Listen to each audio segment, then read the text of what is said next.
Cannot tell from the look of James McGreevey's face today that he once had a tortured past of living a closeted double life. But 2.5 years ago, with his wife standing by, a stunned nation witnessed the governor of New Jersey tear down his closet door with his revelation. At a point in every person's life, one has to look deeply into the mirror of one's soul and decide one's unique truth in the world. Not as we may want to see it or hope to see it, but as it is. And so my truth is that I am a gay American, and I am blessed to live in the greatest nation. McGreevey resigned 3 months later and dropped out of the spotlight to write a memoir about his private life in the closet and his public life in politics, aptly titled The Confession. After his book tour speaking engagement in San Francisco, I had a chance to sit down with the former governor who has never lost any of his charisma after leaving politics. Mr. McGreevey, tell us what your environment was like growing up in New Jersey. Well, New Jersey is so diverse. Actually, it's the most diverse state in the country. Ethnically, religiously, racially. But the town I grew up was sort of blue-collar, working class, largely Catholic, but an embracing community. We had people from all different backgrounds, all different faiths, and was almost a normal Rockwellian vision of what America is, say, circa 1950s. The baseball diamonds, the family picnics, the VFWs. A sense of community, largely democratic, second or third generation immigrants that related to a sense of opportunity, but also understood where they came from and the struggle. The last 2 years were rather tumultuous for you. What personality traits did you inherit from your parents that helped you get through the past 2 years? I think from my mother, a sense of service and a deep faith, a deep faith in God, an effort to sort of discern God's will as opposed to my own.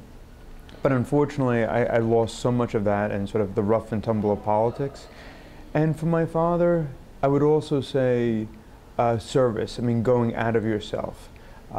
He's very much involved with senior citizens, even though he's a senior in our community, with aging, with wounded veterans, taking people to trips to the Veterans Hospital. So there was always, and my mom's a nurse, so there was always a sense of service in the hospital, service to the community, service to those physically and mentally in need. As the governor disclosed that he had an extramarital affair with another man, his wife Dina stood by him, a textbook example of grace under pressure. But right behind McGreevey was his father with a face that James would describe as pained. Pained face, and yeah. I thought he must be going through a lot. Yeah, I think it was very difficult because, after 47 years, I sat down and I finally embraced my truth and, I accepted with pride that I am gay, and I told my parents. And clearly this is not how they thought my political career would end, not because I was gay. In fact, I went to great pains to express my pride in being gay, but the fact that I had put a lover on the payroll and now was the subject of a $50 million extortion lawsuit. So it was a very difficult time.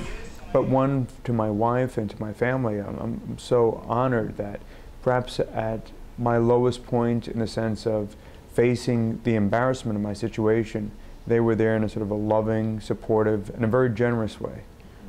McGreevey's formative years were during the post-Stonewall era where the gay rights movement was brought to the forefront of America, but the homophobic backlash kept James in the background. San Francisco is known for its vocal activism in civil rights for gays and lesbians.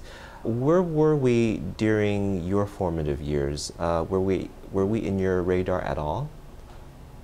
Growing up and then going to law school, I remember Harvey Milk and being somehow in my inner self excited about the fact of his election. And then after his brutal assassination, ironically, it sort of confirmed my fears of how much, portions of America just hated gays. And if anything, it just confirmed my sense that sort of being in the closet was the right decision, because here was a man who spoke about freedom and spoke of acceptance and spoke of sort of dignity, and I killed him.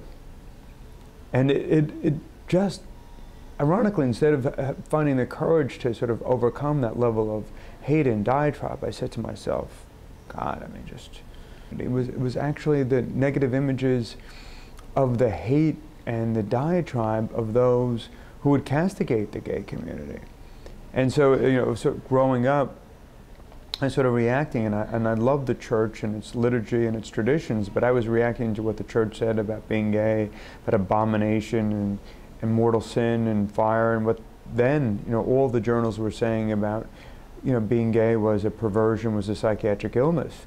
And, you know, as an 11, 12, 13-year-old, I didn't want to own that. Right. And then sort of everything sort of I read about, you know, the people that demonstrated the courage and the guts to take on these issues was slammed. And so in my own little house of fear, it's just only corroborated or reinforced, you know, the original cowardice. McGreevey is now living with Mark O'Donnell in Plainfield, New Jersey. He will talk about life with Mark, same-sex marriage, and gay youth later in this half hour of Outlook Video. This is Raymond Donald Hong.